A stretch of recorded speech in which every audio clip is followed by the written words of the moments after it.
Hi everybody, welcome to today's read-aloud of Harry Potter and the Sorcerer's Stone, Illustrated Edition.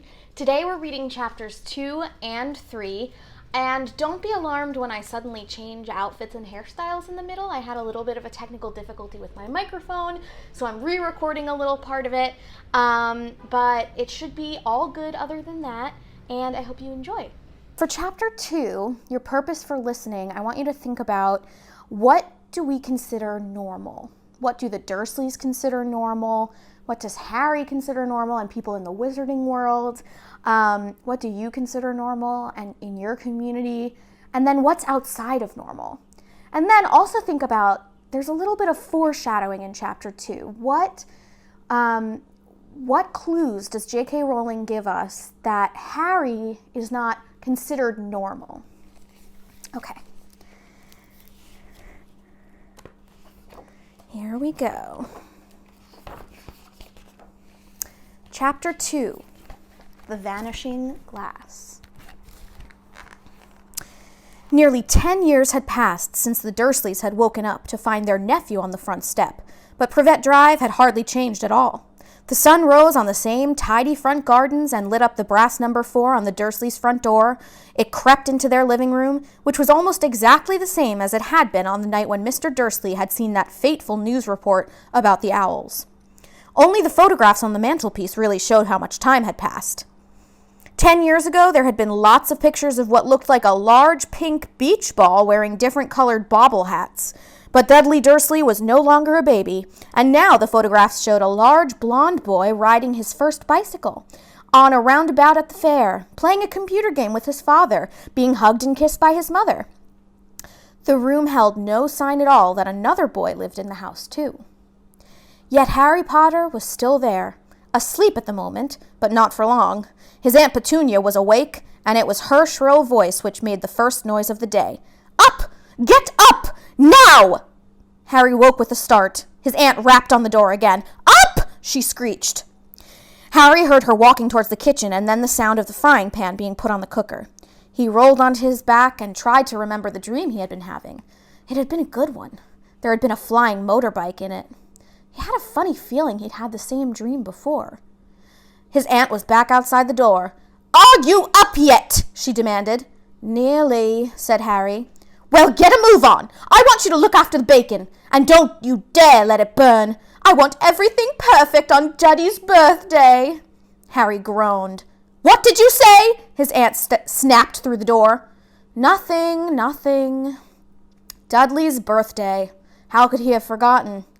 Harry got slowly out of bed and started looking for socks. He found a pair under his bed and, after pulling a spider off of one of them, put them on. Harry was used to spiders because the cupboard under the stairs was full of them, and that was where he slept. When he was dressed, he went down the hall into the kitchen. The table was almost hidden beneath all Dudley's birthday presents. It looked as though Dudley had got the new computer he wanted, not to mention the second television and the racing bike. Exactly why Dudley wanted a racing bike was a mystery to Harry, as Dudley was very fat and hated exercise, unless, of course, it involved punching somebody. Dudley's favorite punch bag was Harry, but he couldn't often catch him. Harry didn't look it, but he was very fast. Perhaps it had something to do with living in a dark cupboard, but Harry had always been small and skinny for his age. He looked even smaller and skinnier than he really was, because all he had to wear were old clothes of Dudley's, and Dudley was about 4 times bigger than he was. Harry had a thin face, knobbly knees, black hair, and bright green eyes.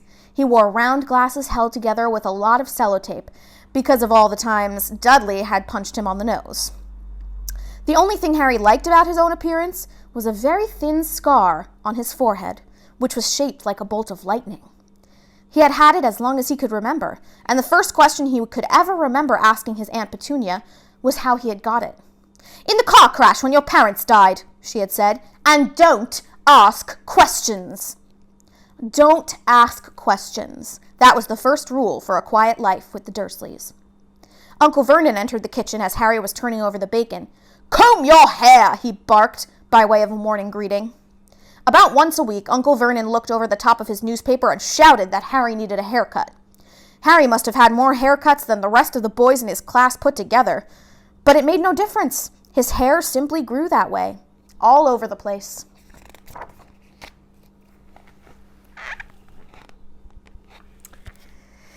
Harry was frying eggs by the time Dudley arrived in the kitchen with his mother. Dudley looked a lot like Uncle Vernon. He had a large pink face, not much neck, small watery blue eyes, and thick blonde hair that lay smoothly on his thick fat head. Aunt Petunia often said that Dudley looked like a baby angel. Harry often said that Dudley looked like a pig in a wig. Harry put the plates of egg and bacon on the table, which was difficult as there wasn't much room. Dudley, meanwhile, was counting his presents.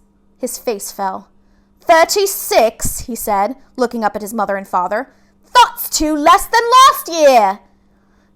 Darling, you haven't counted Auntie Marge's present, see? It's here, under this big one from Mummy and Daddy. All right, 37 then, said Dudley, going red in the face. Harry, who could see a huge Dudley tantrum coming on, began wolfing down his bacon as fast as possible in case Dudley turned the table over. Aunt Petunia obviously scented danger too, because she said quickly, "And we'll buy you another 2 presents while we're out today. How's that, Popkin? 2 more presents. Is that all right?" Dudley thought for a moment. It looked like hard work. Finally, he said slowly, "So I'll have 39, sweetums," said Aunt Petunia. "Oh." Dudley sat down heavily and grabbed the nearest parcel. "All right, then." Uncle Vernon chuckled. "Little Tyke wants his money's worth, just like his father. Attaboy, Dudley." He ruffled Dudley's hair. At that moment, the telephone rang, and Aunt Petunia went to answer it while Harry and Uncle Vernon watched Dudley unwrap the racing bike, a cinecamera, a remote-control airplane, 16 new computer games, and a video recorder. He was ripping the paper off a gold wristwatch when Aunt Petunia came back from the telephone, looking both angry and worried. "Bad news, Vernon," she said. "Mrs. Figg's broken her leg. She can't take him." She jerked her head in Harry's direction. Dudley's mouth fell open in horror, but Harry's heart gave a leap. Every year on Dudley's birthday, his parents took him and a friend out for the day, to adventure parks, hamburger bars, or the cinema. Every year, Harry was left behind with Mrs. Figg, a mad old lady who lived 2 streets away. Harry hated it there. The whole house smelled of cabbage, and Mrs. Figg made him look at photographs of all the cats she'd ever owned. "Now what?" said Aunt Petunia, looking furiously at Harry as though he'd planned this. Harry knew he ought to feel sorry that Mrs. Figg had broken her leg, but it wasn't easy when he reminded himself it would be a whole year before he had to look at Tibbles, Snowy, Mr. Paws, and Tufty again. "We could phone Marge," Uncle Vernon suggested. "Don't be silly, Vernon. She hates the boy." The Dursleys often spoke about Harry like this, as though he wasn't there. Or rather, as though he was something very nasty that couldn't understand them, like a slug. "What about what's-her-name? Your friend? Yvonne?" "On holiday in Majorca," snapped Aunt Petunia. "You could just leave me here," Harry put in hopefully.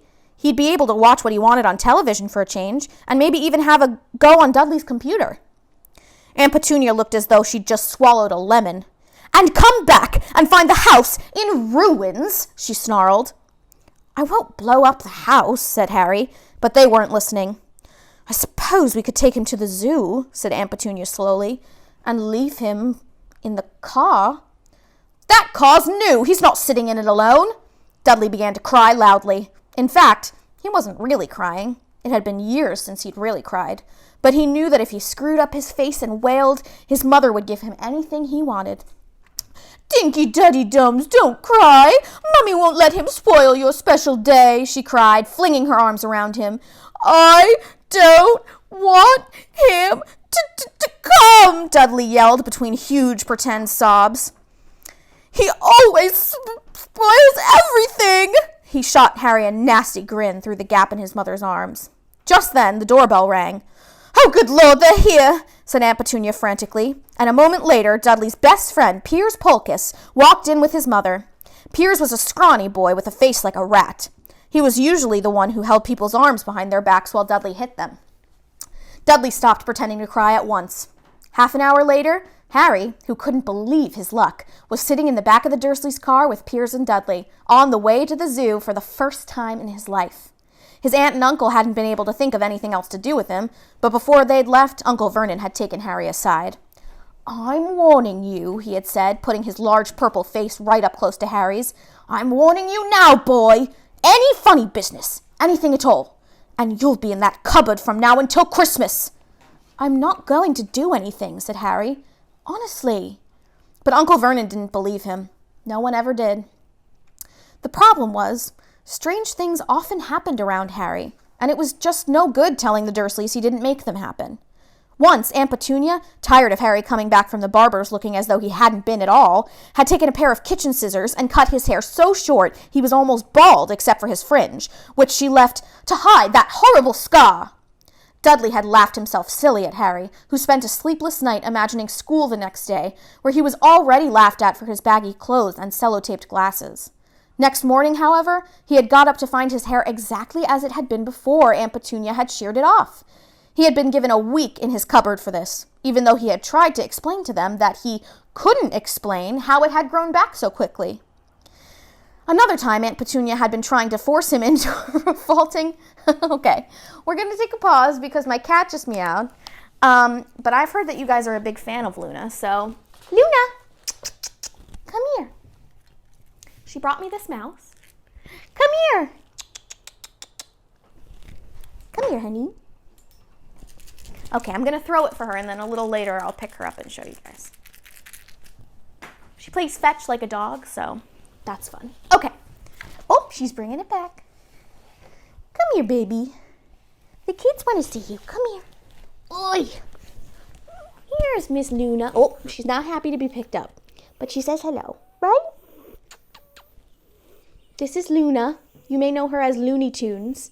That's what my mom calls her. Okay. Oh, boy. Okay. Back to the book, shall we? All right. Where were we?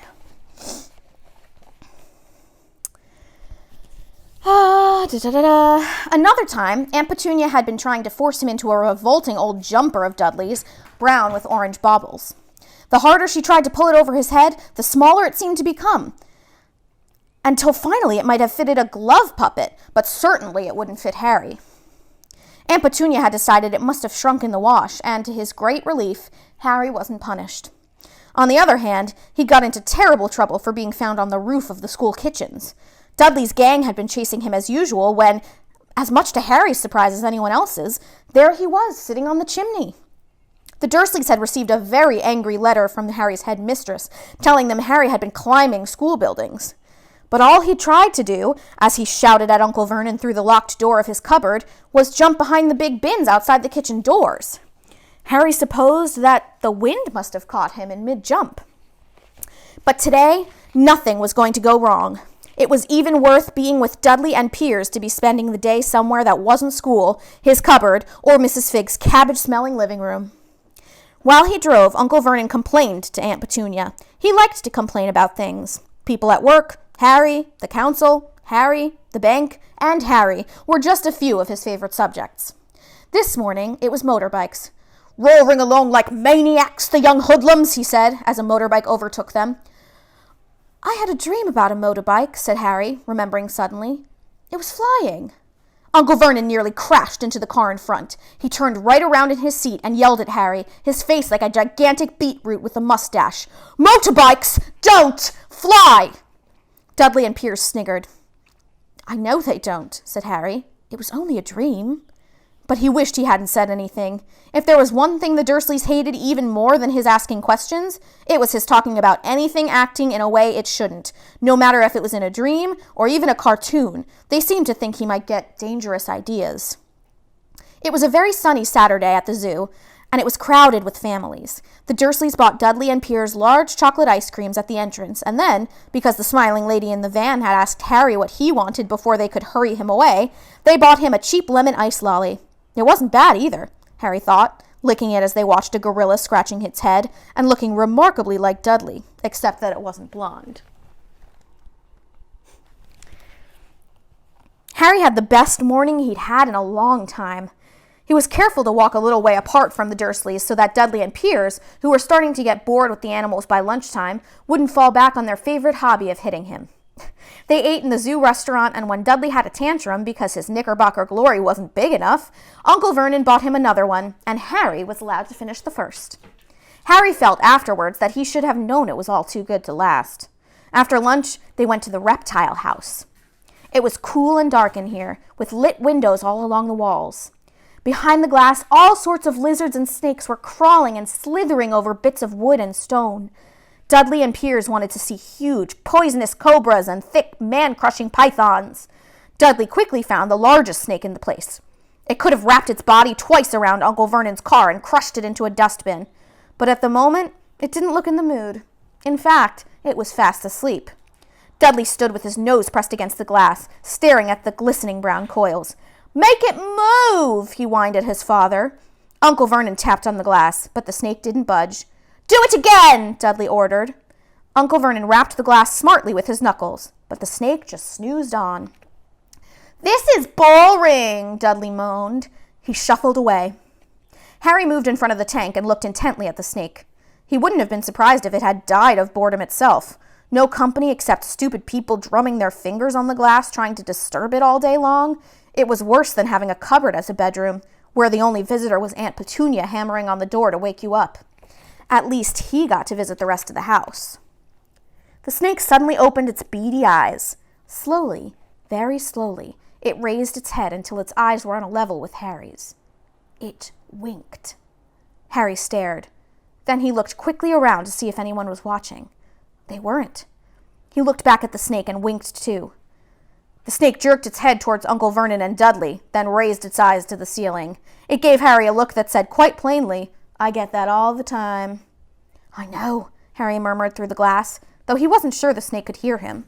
"It must be really annoying." The snake nodded vigorously. "Where do you come from, anyway?" Harry asked.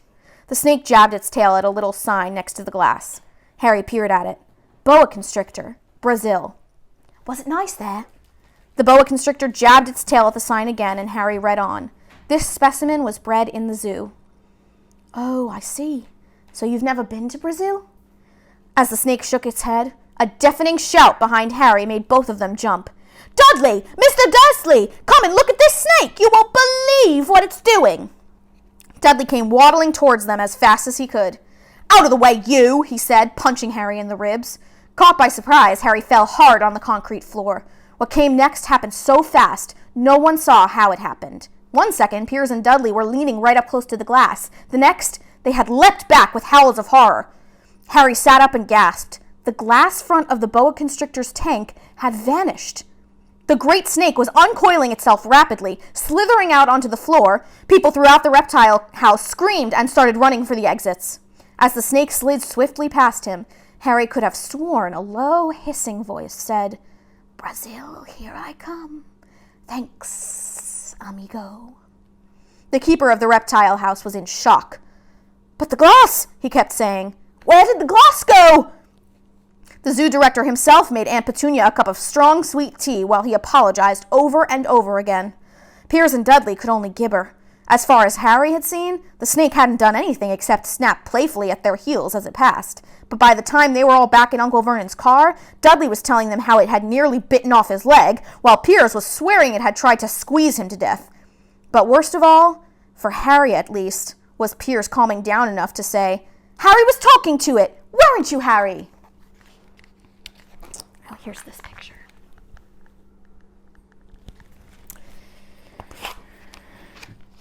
Uncle Vernon waited until Piers was safely out of the house before starting on Harry. He was so angry he could hardly speak. He managed to say, "Go! Cupboard! Stay! No meals!" before he collapsed into a chair and Aunt Petunia had to run and get him a large brandy. Harry lay in his dark cupboard much later, wishing he had a watch. He didn't know what time it was, and he couldn't be sure the Dursleys were asleep yet. Until they were, he couldn't risk sneaking to the kitchen for some food. He'd lived with the Dursleys almost 10 years. 10 miserable years. As long as he could remember. Ever since he'd been a baby and his parents had died in that car crash. He couldn't remember being in the car when his parents had died.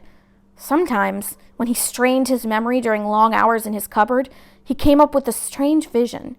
A blinding flash of green light and a burning pain on his forehead. This, he supposed, was the crash, though he couldn't imagine where all the green light came from. He couldn't remember his parents at all. His aunt and uncle never spoke about them, and of course, he was forbidden to ask. There was no photograph of them in the house. When he had been younger, Harry had dreamed and dreamed of some unknown relation coming to take him away, But it had never happened. The Dursleys were his only family. Yet sometimes he thought, or maybe hoped, that strangers in the street seemed to know him. Very strange strangers they were, too. A tiny man in a violet top hat had bowed to him once while out shopping with Aunt Petunia and Dudley. After asking Harry furiously if he knew the man, Aunt Petunia had rushed them out of the shop without buying anything. A wild-looking old woman dressed in green had waved merrily at him once on a bus. A bald man in a very long purple coat had actually shaken his hand in the street the other day, and then walked away without a word. The weirdest thing about all these people was the way they seemed to vanish the second Harry tried to get a closer look. At school, Harry had no one. Everybody knew that Dudley's gang hated that odd Harry Potter in his baggy old clothes and broken glasses, and nobody liked to disagree with Dudley's gang.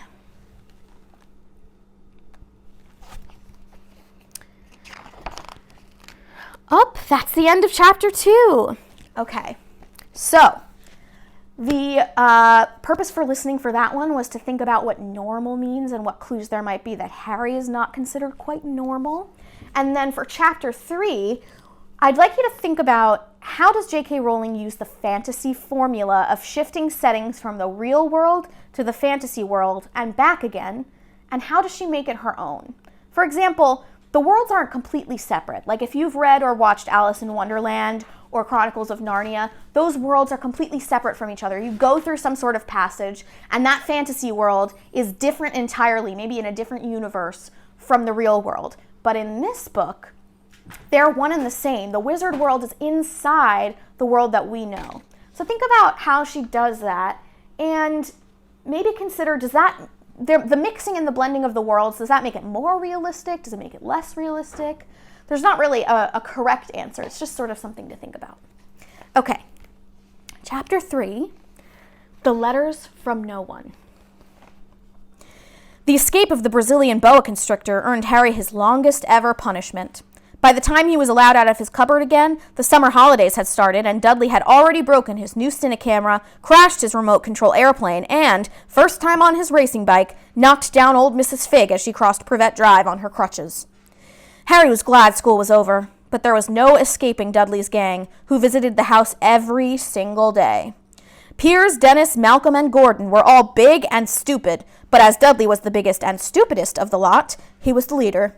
The rest of them were all quite happy to join in Dudley's favorite sport, Harry hunting. This was why Harry spent as much time as possible out of the house, wandering around and thinking about the end of the holidays where he could see a tiny ray of hope. When September came, he would be going off to secondary school and, for the first time in his life, he wouldn't be with Dudley. Dudley had a place at Uncle Vernon's old school, Smeltings. Piers Polkiss was going there too. Harry, on the other hand, was going to Stonewall High, the local comprehensive. Dudley thought this was very funny. "They stuff people's heads down the toilet first day at Stonewall," he told Harry. "Want to come upstairs and practice?" "No thanks," said Harry. "The poor toilet's never had anything as horrible as your head down it. It might be sick." Then he ran before Dudley could work out what he'd said. One day in July, Aunt Petunia took Dudley to London to buy his Smeltings uniform, leaving Harry at Mrs. Figg's. Mrs. Figg wasn't as bad as usual. It turned out she'd broken her leg tripping over one of her cats, and she didn't seem quite as fond of them as before.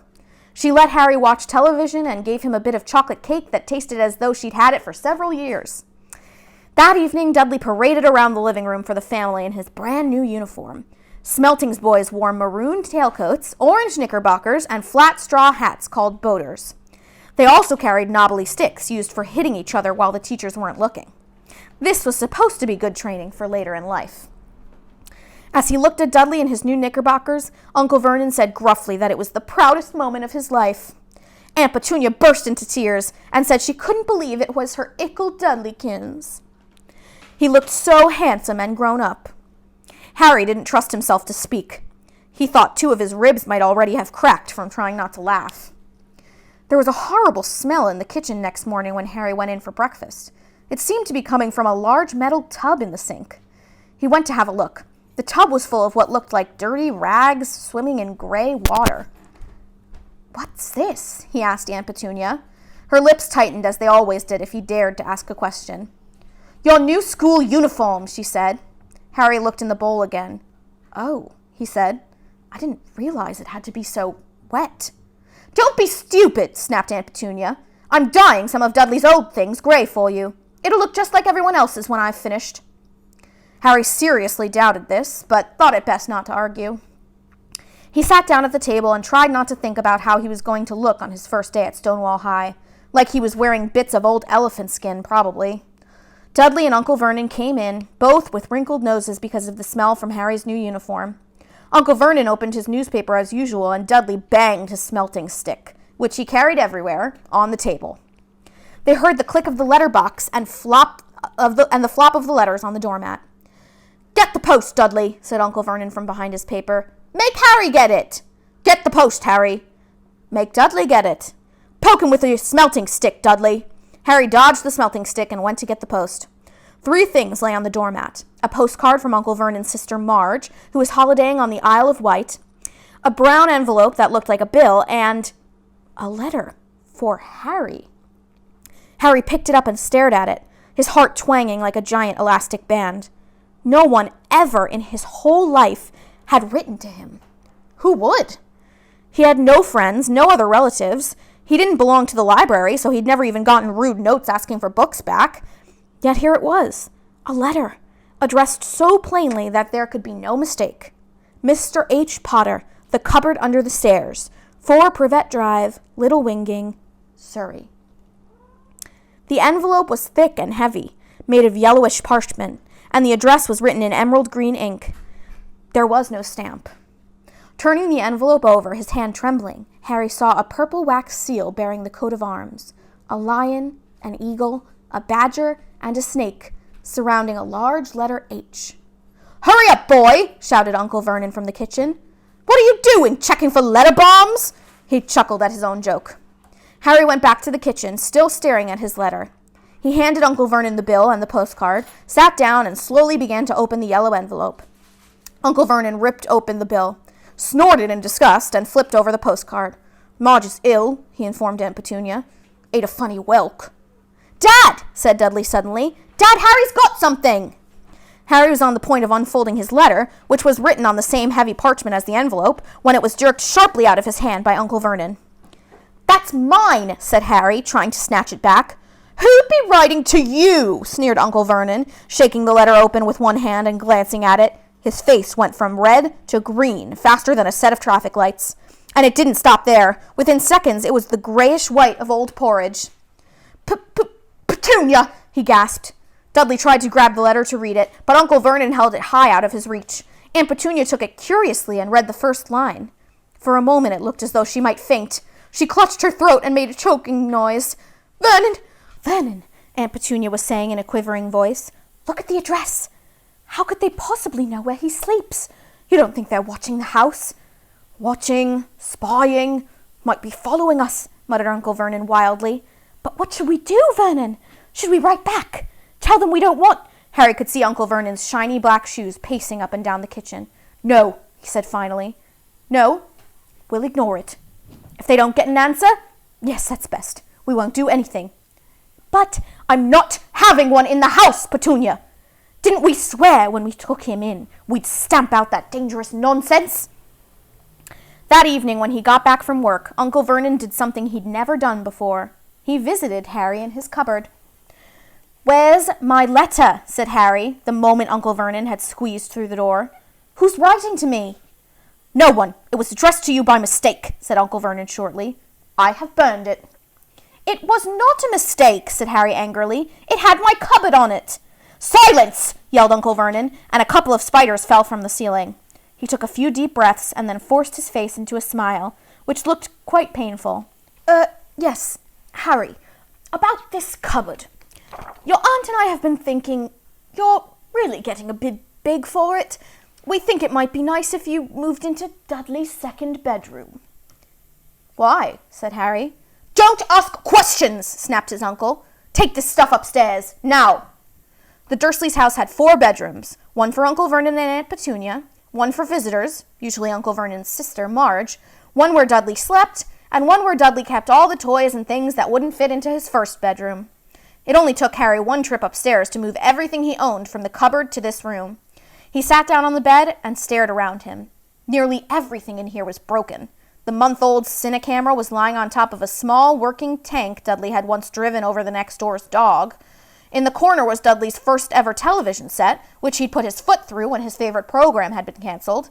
There was a large bird cage which had once held a parrot that Dudley had swapped at school for a real air rifle, which was up on a shelf with the end all bent because Dudley had sat on it. Other shelves were full of books. They were the only things in the room that looked as though they'd never been touched. From downstairs came the sound of Dudley bawling at his mother. "I don't want him in there! I need that room! Make him get out!" Harry sighed and stretched out on the bed. Yesterday he'd have given anything to be up here. Today, he'd rather be back in his cupboard with that letter than up here without it. Oh, got a little guest star. Next morning at breakfast, everyone was rather quiet. Dudley was in shock. He'd screamed, whacked his father with his smelting stick, been sick on purpose, kicked his mother, and thrown his tortoise through the greenhouse roof, and he still didn't have his room back. Harry was thinking about this time yesterday and bitterly wishing he'd opened the letter in the hall. Uncle Vernon and Aunt Petunia kept looking at each other darkly. When the post arrived, Uncle Vernon, who seemed to be trying to be nice to Harry, made Dudley go and get it. They heard him banging things with his smelting stick all the way down the hall. Stop it, Loon. You're not helping. You're not helping. Then he shouted, "There's another one! Mr. H. Potter, the smallest bedroom, 4 Privet Drive!" With a strangled cry, Uncle Vernon leapt from his seat and ran down the hall, Harry right behind him. Uncle Vernon had to wrestle Dudley to the ground to get the letter from him, which was made difficult by the fact that Harry had grabbed Uncle Vernon around the neck from behind. After a minute of confused fighting, in which everyone got hit a lot by the smelting stick, Uncle Vernon straightened up, gasping for breath, with Harry's letter clutched in his hand. "Go to your cupboard, your bedroom," he wheezed at Harry. "Dudley, go! Just go!" Harry walked round and round his new room. Someone knew he had moved out of his cupboard, and they seemed to know he hadn't received his first letter. Surely that meant they'd try again? And this time, he'd make sure they didn't fail. He had a plan. The repaired alarm clock rang at 6 o'clock the next morning. Harry turned it off quickly and dressed silently. He mustn't wake the Dursleys. He stole downstairs without turning on any of the lights. He was going to wait for the postman on the corner of Privet Drive and get the letters for number 4 first. His heart hammered as he crept across the dark hall towards the front door.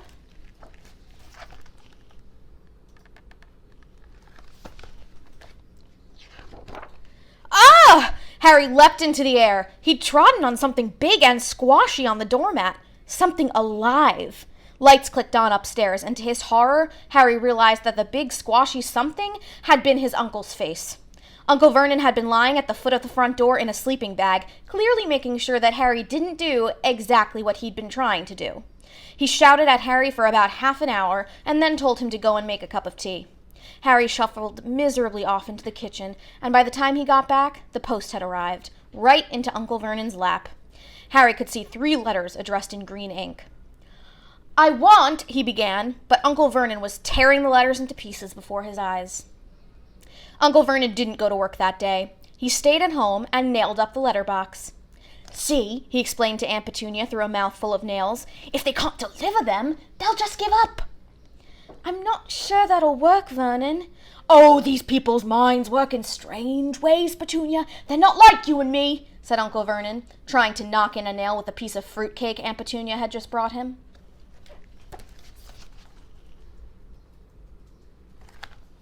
On Friday, no fewer than 12 letters arrived for Harry. As they couldn't go through the letterbox, they had been pushed under the door, slotted through the sides, and a few even forced through the small window in the downstairs toilet. Uncle Vernon stayed at home again. After burning all the letters, he got out a hammer and nails and boarded up the cracks around the front and back doors so no one could go out. He hummed Tiptoe Through the Tulips as he worked and jumped at small noises. On Saturday, things began to get out of hand. 24 letters to Harry found their way into the house, rolled up and hidden inside each of the 24 eggs that their very confused milkman had handed Aunt Petunia through the living room window. While Uncle Vernon made furious telephone calls to the post office and the dairy, trying to find someone to complain to, Aunt Petunia shredded the letters in her food mixer. Who on earth wants to talk to you this badly? Dudley asked Harry in amazement. On Sunday morning, Uncle Vernon sat down at the breakfast table looking tired and rather ill, but happy. No post on Sundays, he reminded them happily as he spread marmalade on his newspapers. No damn letters today! Something came whizzing down the kitchen chimney as he spoke and caught him sharply on the back of the head. Next moment, 30 or 40 letters came pelting out of the fireplace like bullets. The Dursleys ducked, but Harry leapt into the air trying to catch one. Out! Out! Uncle Vernon seized Harry around the waist and threw him into the hall. When Aunt Petunia and Dudley had run out with their arms over their faces, Uncle Vernon slammed the door shut. They could hear the letters still streaming into the room, bouncing off the walls and floor. That does it, said Uncle Vernon, trying to speak calmly, but pulling great tufts of his mustache out at the same time. I want you all back here in 5 minutes, ready to leave. We're going away. Just pack some clothes. No arguments. He looked so dangerous with half his mustache missing that no one dared argue. 10 minutes later, they had wrenched their way through the boarded-up doors and were in the car, speeding towards the motorway. Dudley was sniffling in the back seat. His father had hit him round the head for holding them up while he tried to pack his television, video, and computer in his sports bag. They drove, and they drove. Even Aunt Petunia didn't dare ask where they were going. Every now and then, Uncle Vernon would take a sharp turning and drive in the opposite direction for a while. Shake 'em off, he would mutter whenever he did this. They didn't stop to eat or drink all day. By nightfall, Dudley was howling. He'd never had such a bad day in his life. He was hungry, he'd missed 5 television programs he'd wanted to see, and he'd never gone so long without blowing up an alien on his computer. Uncle Vernon stopped at last outside a gloomy-looking hotel on the outskirts of a big city. Dudley and Harry shared a room with twin beds and damp, musty sheets. Dudley snored, but Harry stayed awake, sitting on the windowsill, staring down at the lights of passing cars and wondering. They ate stale cornflakes and cold tinned tomatoes on toast for breakfast the next day. They had just finished when the owner of the hotel came over to their table. "'Scuse me, but is one of you Mr. H. Potter? Only I got about 100 of these at the front desk." She held up a letter so they could read the green ink address. Mr. H. Potter, room 17, Railview Hotel, Cokeworth. Harry made a grab for the letter, but Uncle Vernon knocked his hand out of the way. The woman stared. "I'll take them," said Uncle Vernon, standing up quickly and following her from the dining room. "Wouldn't it be better just to go home, dear?" Aunt Petunia suggested timidly hours later, but Uncle Vernon didn't seem to hear her. Exactly what he was looking for, none of them knew. He drove them into the middle of a forest, got out, looked around, shook his head, got back in the car, and off they went again.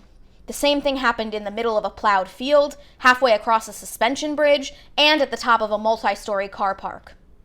"Daddy's gone mad, hasn't he?" Dudley asked Aunt Petunia dully late that afternoon. Uncle Vernon had parked at the coast, locked them all inside the car, and disappeared. It started to rain. Great drops beat on the roof of the car. Dudley sniveled. "It's Monday," he told his mother. "The great Umberto's on tonight. I want to stay somewhere with a television." Monday. This reminded Harry of something. If it was Monday, and you could usually count on Dudley to know the days of the week because of television, then tomorrow, Tuesday, was Harry's 11th birthday. Of course, his birthdays were never exactly fun. Last year, the Dursleys had given him a coat hanger and a pair of Uncle Vernon's old socks. Still, you weren't 11 every day. Uncle Vernon was back, and he was smiling. He was also carrying a long, thin package and didn't answer Aunt Petunia when she asked what he'd bought. "Found the perfect place," he said. "Come on, everyone out!" It was very cold outside the car. Uncle Vernon was pointing at what looked like a large rock way out to sea. Perched on top of the rock was the most miserable little shack you could imagine. One thing was certain. There was no television in there. "Storm forecast for tonight," said Uncle Vernon gleefully, clapping his hands together. "And this gentleman's kindly agreed to lend us his boat." A toothless old man came ambling up to them, pointing with a rather wicked grin at an old rowing boat bobbing in the iron-gray water below them. "I've already got us some rations," said Uncle Vernon, "so all aboard." It was freezing in the boat. Icy sea spray and rain crept down their necks, and a chilly wind whipped their faces. After what seemed like hours, They reached the rock, where Uncle Vernon, slipping and sliding, led the way to the broken-down house. The inside was horrible. It smelled strongly of seaweed, the wind whistled through the gaps in the wooden walls, and the fireplace was damp and empty. There were only 2 rooms. Uncle Vernon's rations turned out to be a packet of crisps each and 4 bananas. He tried to start a fire, but the empty crisp packets just smoked and shriveled up. "Could do with some of those lettuce now, eh?" he said cheerfully. He was in a very good mood. Obviously, he thought nobody stood a chance of reaching them here in a storm to deliver post. Harry privately agreed, though the thought didn't cheer him up at all. As night fell, the promised storm blew up around them. Spray from the high waves splattered the walls of the hut, and a fierce wind rattled the filthy windows. Aunt Petunia found a few moldy blankets in the second room and made up a bed for Dudley on the moth-eaten sofa. She and Uncle Vernon went off to the lumpy bed next door, and Harry was left to find the softest bit of floor he could and to curl up under the thinnest, most ragged blanket. The storm raged more and more ferociously as the night went on. Harry couldn't sleep. He shivered and turned over, trying to get comfortable, his stomach rumbling with hunger. Dudley's snores were drowned by the low rolls of thunder that started near midnight. The lighted dial of Dudley's watch, which was dangling over the edge of the sofa on his fat wrist, told Harry he'd be 11 in 10 minutes' time.